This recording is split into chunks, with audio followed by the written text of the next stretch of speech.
Bonsoir. Bonsoir encore une fois de plus. Et toujours Monsieur Neyou ici.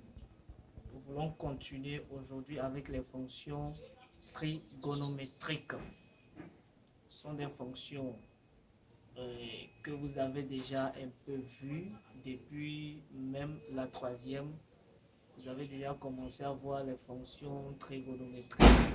Mais je vous propose d'aller au tableau afin qu'on découvre ensemble de quoi je vous parle.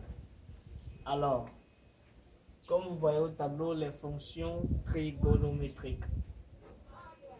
On a vu quelques exemples de fonctions trigonométriques que je place ici. Il y a la fonction cosinus, la fonction sinus, la fonction tangente, la fonction cotangente. Donc, les deux fonctions tangente et cotangente ne sont que des combinaisons dans une fonction des deux fonctions. Donc, tangente serait sinus sur cosinus et cotangente serait cosinus sur sinus. Alors ici, comment étudier les fonctions périodiques, c'est-à-dire les fonctions trigonométriques? Je vous rappelle que les fonctions trigonométriques sont tous des fonctions périodiques. Dans d'autres termes, on utilise souvent des fonctions sinusoïdales pour dire que c'est des fonctions qui sont façon, qui font des courbettes, qui se relèvent et tout ça. Alors, comment étudier ce genre de fonctions que nous avons énumérées ici?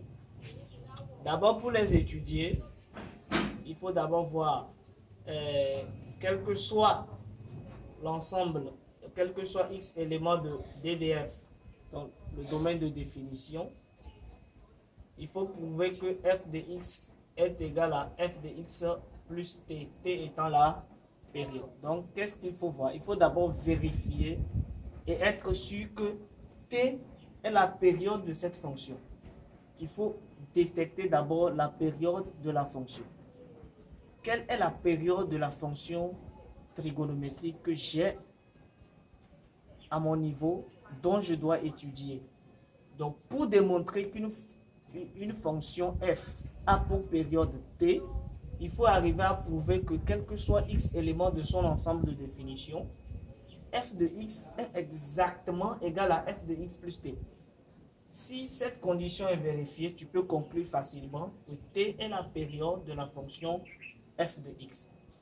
Ensuite, après avoir détecté la période, comme nous avons déjà fait précédemment, nous avons l'habitude de faire pour l'étude des fonctions paires et l'étude des fonctions impaires, où on choisissait un ensemble d'études sur lesquelles nous allons étudier la fonction, donc la restriction de cette fonction, et puis après, nous allons la retrouver par une translation, par une symétrie par rapport à l'axe des ordonnées, si jamais c'est une fonction paire, ou par rapport à l'origine du repère, si jamais c'est une fonction impaire.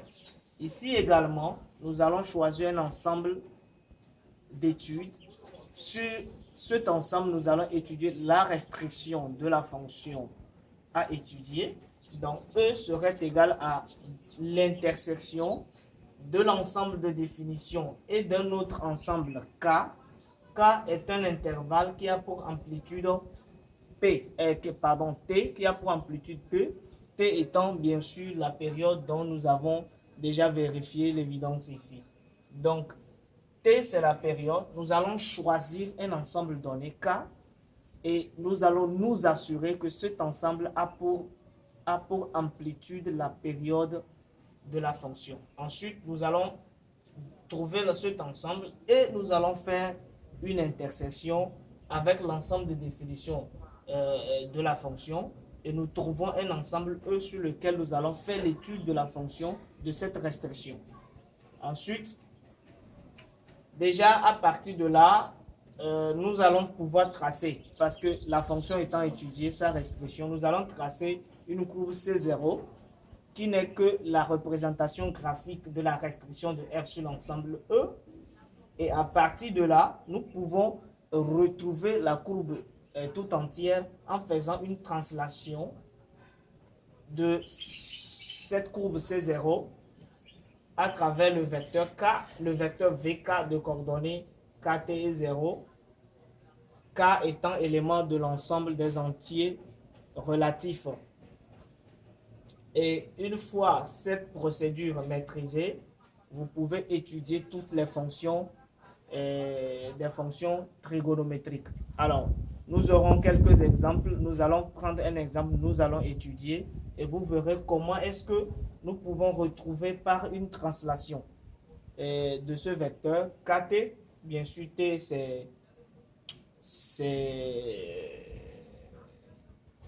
la période et k c'est un entier relatif.